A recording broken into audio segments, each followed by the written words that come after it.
ఇంటి దైవానికి నైవేద్యం పెట్టడం ద్వారా ఇంటి దైవం సంపూర్ణమైన అనుగ్రహం పొందే అమావాస్య బకుళ అమావాస్య.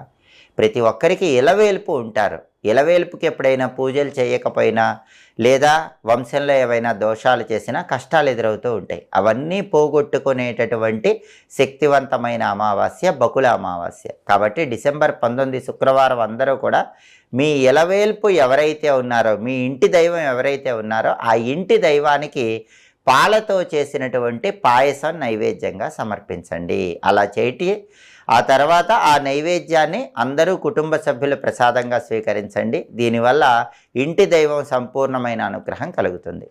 అలాగే ఈ అమావాస్య శుక్రవారంతో కలిసి వచ్చింది కాబట్టి దీన్ని శుక్ర అమావాస్య అంటారు. శుక్ర అమావాస్య లక్ష్మీదేవికి చాలా ఇష్టమైన అమావాస్య. కాబట్టి అందరూ కూడా ప్రత్యేకమైన లక్ష్మీ పూజ చేస్తే లక్ష్మీ కటాక్షం వల్ల